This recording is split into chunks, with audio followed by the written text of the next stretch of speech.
Doctor साहब, तहरीक इंसाफ की सफ़ों में मुख्तलिफ आरा सामने आ रही थी। क्या हुकूमत में भी मुख्तलिफ आवाज़ें एक दूसरे के खिलाफ बुलंद हो रही हैं? देखिए, तहरीक इंसाफ में तो मुख्तलिफ आवाज़ें और जो राय इसलिए सामने आ रही है कि उनके जो बानी हैं साबिक़ वज़ीर आज़म वो जेल में हैं।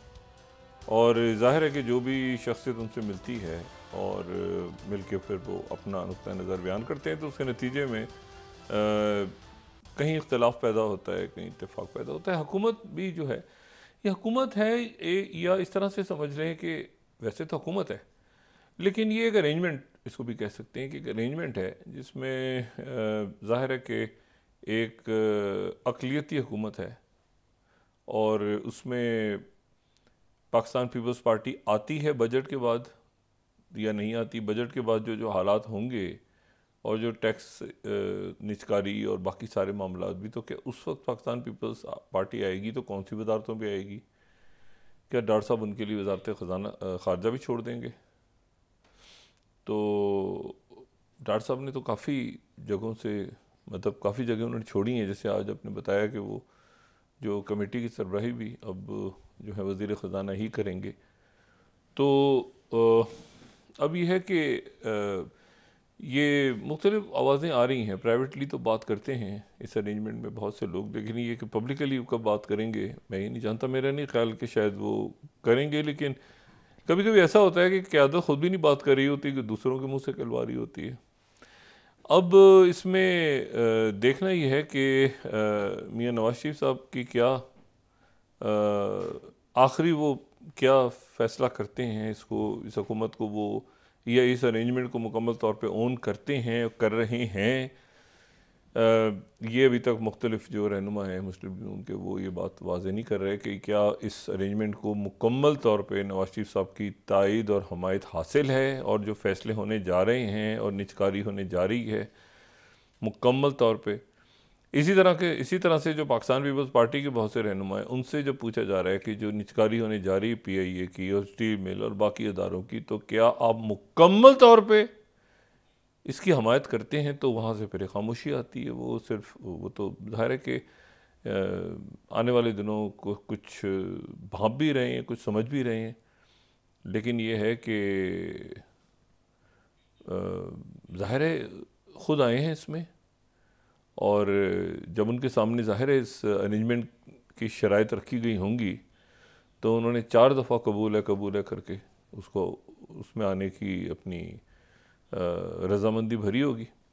तो अब जब आए हैं और बड़े यानी तरीके से आए हैं, आप देखें ना, बड़े मतलब जाहु जलाल के साथ आए हैं, तो चलना तो चाहिए। और ये छोटे, लेकिन देखें अभी मेरी मुस्लिम लीग नून के लोगों से, रहनुमाओं से बात हो रही थी, तो वही कह रहे थे कि यार देखें डॉक्टर साहब हमारी, ये मैं मुस्लिम लीग नून के लोग थे, वो कह रहे हैं डॉक्टर साहब हमारी सीटें छीनी गई हैं। तहरीक इंसाफ की बात तो मैं नहीं कर रहा इस वक्त, मैं मुस्लिम नून की बात। वो कह रहे हैं हमारी सीटें छीनी गई हैं, तो अब हम सेनेट में भी अगर अपने रहनुमा को नहीं भेजते।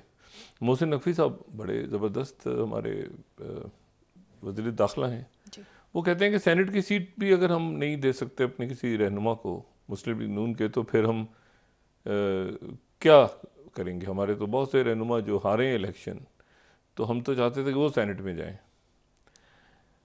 यही बात कुछ MKM के लोग भी कर रहे हैं कि भाई हमारी जो है वो पहले तो, अब वाडा साहब को आना चाहिए, वैसे जो अरेंजमेंट है उसमें तो उनको आना चाहिए, मोहसिन नकवी साहब को भी आना चाहिए, लेकिन अभी कोई इफ्स एंड बट्स हैं, दरमियान में कुछ इफ्स एंड बट्स अभी हैं कि भाई इसमें क्या शहबाज शरीफ साहब की हुकूमत, वज़ीर आज़म है वो कितना असर्ट करते हैं इस वक्त, कितना असर्ट कर पाते हैं और उनकी जमात कितना असर्ट कर पाती है।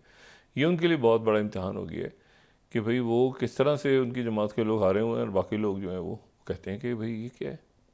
आपको याद है फ़रोज़ नसीम साहब के ज़माने में, कि एक ज़माने में MKM ने कहा था तो हमारा ताल्लुक ही नहीं, फ़रोज़ नसीम साहब बड़े हमारे भाइयों की तरह हैं, मगर एक ज़माने में कहा था हमारे कोटे पे ही नहीं है।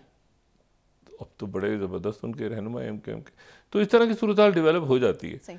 तो हो सकता है कि अभी वो थोड़े से नाराज़ हों, आगे जाके सब कहें कि नहीं मुस्लिम लीग नून के हैं, कोई कहे MKM के हैं, कोई पीपल्स पार्टी के हैं, इन तमाम शख्सियात के बारे में। लेकिन अभी जो है फ़िलहाल कुछ मामलात ऐसे हैं कि वो उस पर क्लैरिटी नहीं है। जैसे ये एक कमेटी की चेयरमैनशिप चली गई ना, तो इसी तरह से जो है वो कह रहे हैं कि भाई हमारी पार्टी जो है उसके रहनुमा को आना चाहिए ना सेनेट में।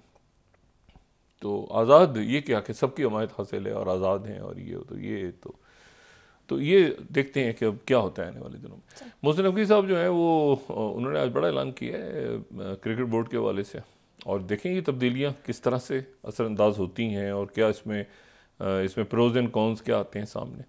तो ये अभी देखते हैं। अभी हुकूमत साजी का अमल जारी है, हुकूमत अभी बन रही है, मुकम्मल उसकी शक्ल जो है वो सामने नहीं आई।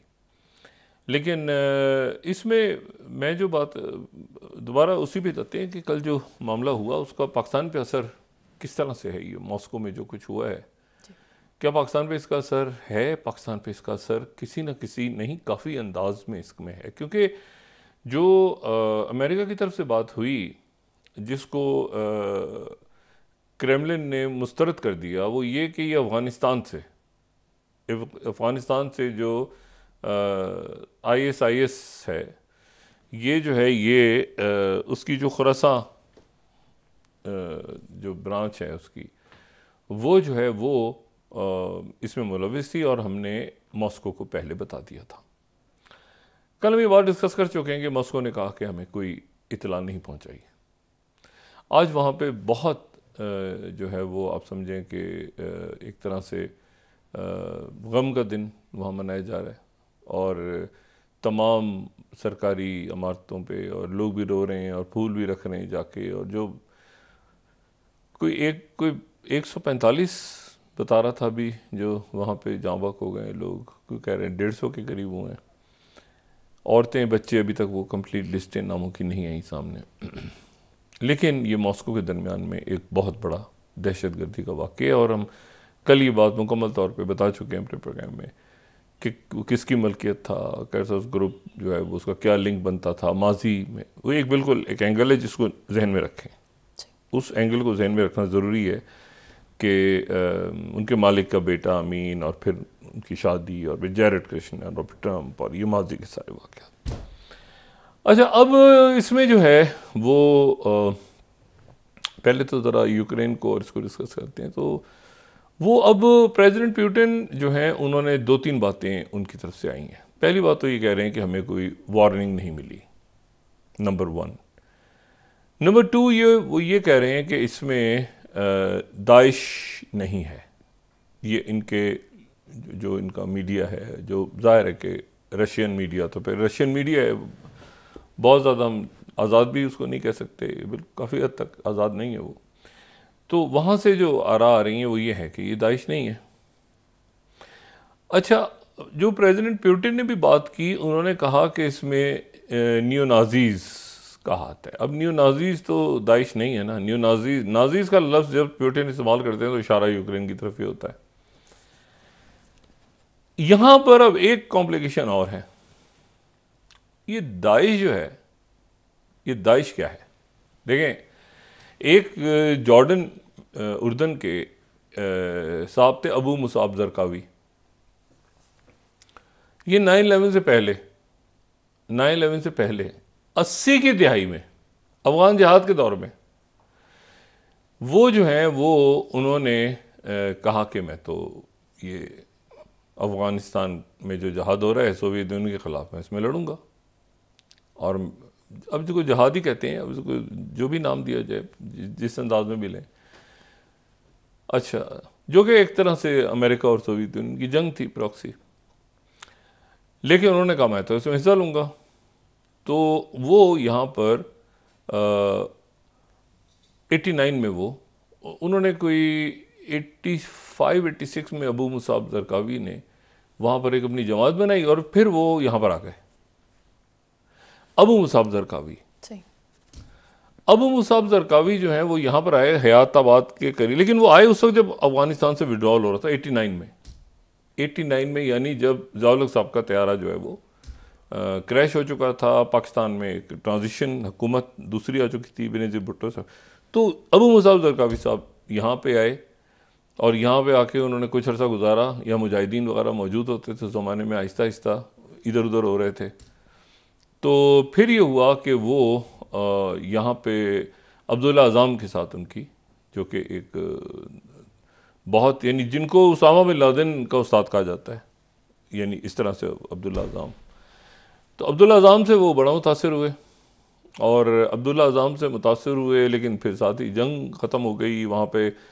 तालिबान के साथ उनका कोई बहुत ज़्यादा, दरमियान में वो हेरात में गए, कंधार में इधर उधर निकल गए कुछ जगहों पे, और फिर ये हुआ कि वो एक फिर वापस चले गए जॉर्डन।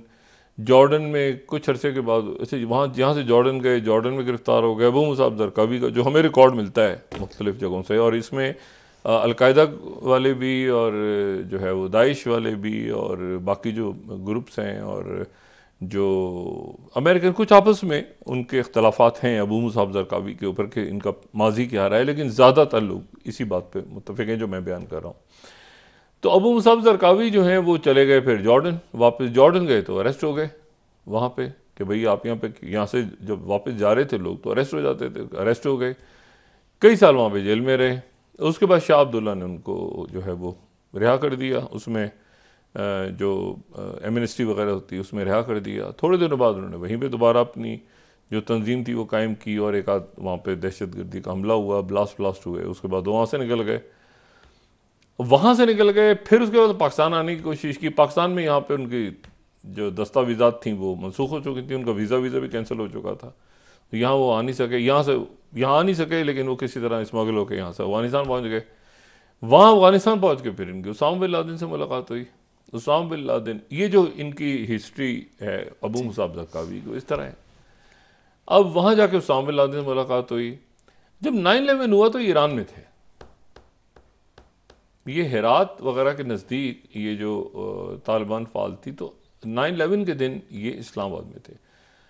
और ये जो इनका रिकॉर्ड है, जो अबू मुसाब ज़रक़ावी के ख़ुद अपनी तंजीम का रिकॉर्ड है, उसको वो यही है कि 9/11 का पता चला तो ये फ़ौरन काबुल की तरफ दौड़े ईरान से। तो एक मुख्तलिफ दुनिया थी 9/11 से पहले। तो अबू मुसाब ज़रक़ावी जो हैं उसके बाद वो फिर 9/11 हुआ तो इराक़ में मुकम्मल तौर पे इन्वॉल्व हो गए, और इराक़ में ये फलूजा का वाक़या और बाकी वाक़यात, और वहाँ पे फिर उसके बाद इन्होंने बहुत से लोगों को बहुत जगहों पे हमले किए अमरीकी तंसीबात पे, और उसमें जो हैं वो मुसलमान भी बहुत सारे मारे गए, अमेरिकन, बहुत एक बड़ा नाम बन गया अबू मुसाब ज़रक़ावी। ख़ास तौर पे ये नाम उस वक्त बना जब इन्होंने इनकी पहली वीडियो अगर किसी की आती है हमारे सामने, जिसमें एक वीडियो ऐसी आई थी 2005 में, 4 में या 5 में, जिसमें एक अमेरिकन थे जॉन बर्ग करके, तो उनको बिठा के सामने और उनका सर कलम किया गया था। और ये जो हैं ये अमेरिका में थे, ये किडनैप हो गए थे, और किडनैप करने के बाद इनको अबू मुसाब ज़रक़ावी ने किडनैप कर लिया था। अबू मुसाब ज़रक़ावी जो है इराक़ में फिर अलकायदा को देख रहे थे, अलकायदा इराक़। तो इनको फिर इनकी भी हेडिंग की जो वीडियो थी वो जो आई, तो उसके पीछे जो शख्सियात खड़ी हमें नज़र आ रही हैं, ये एक वीडियो रिलीज़ हुई थी जो ज़ाहिर हम इस वक्त नहीं दिखा सकते, लेकिन हम इतना ज़रूर बता सकते हैं कि वो जो पीछे जो लोग खड़े हैं, ये इनको बिठाया हुआ है आगे, और पीछे जो लोग खड़े हैं जो सर कलम कर रहे हैं, उनमें से एक अबू मुसाब ज़रक़ावी हैं। अच्छा, ये मेरा ख्याल है इस तरह की वीडियो जो है इससे पहले भी एक आ चुकी हुई है, ये नहीं कि पहली वीडियो कोई आई थी, इससे पहले डैनियल पर्ल और ये सारे इराक़ से इस तरह की वीडियो जो है वो पहले ये बराह रास्त आई वहाँ से। उसके बाद ये हुआ कि मुख्तलिफ़ जगहों पे अमेरिकन ऑपरेशंस तेज़ हुए, तेज़ तर होते गए, और उसके बाद ये हुआ कि 2006 में ग़ालिबन इनको इदलिब का इलाका जो कि बिल्कुल टर्की के साथ लगता है, वहाँ पे जॉइंट ऑपरेशन हुआ, और अबू मुसाब ज़रक़ावी को वहाँ पे वो जहाँ बक हो गया।